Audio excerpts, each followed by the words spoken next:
Manila, Philippines. Isang malakas na alon ng pag-asa at determinasyon ang bumabalot ngayon sa kampo ng Gilas Pilipinas sa pagsisimula ng kanilang paghahanda para sa FIBA Asia Cup 2025. At sa gitna ng muling pagbuo ng pambansang koponan, dalawang balita ang yumanig sa buong rehiyon. Ang opisyal na pagbabalik ni Kai Sotto mula sa ACL injury at ang tuloy-tuloy na pag-akyat ni Kevin Cuyambao sa internasyonal na entablado. Matapos ang halos isang taon ng rehabilitasyon at tahimik na paghahanda, kumpirmado na Kai Sotto ay balik Gilas. Ang 7'3" na sentro ay muling sasabak sa laban at ayon sa mga insider, mas pinalakas pa ang kanyang laro. Mas agresibo sa depensa, mas matalas sa perimeter at mas determinado kaysa kailanman.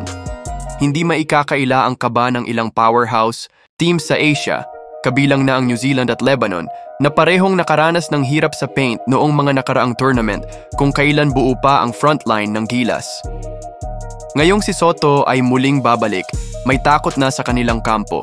Ayon sa isang anonymous assistant coach ng Lebanon, kung nasa 100% na si Kai, ibang usapan na ito. Kaya niyang idominahan ang laro kahit hindi siya mag-score ng marami.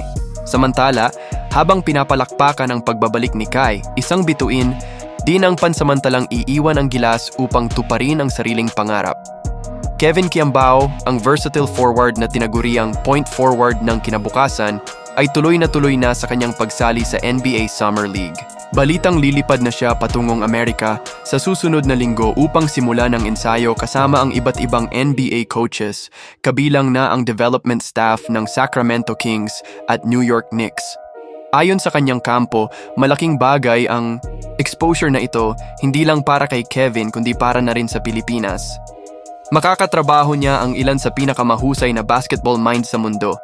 At lahat ng matututunan niya, ibabalik niya sa Gilas, wika ng kanyang agent.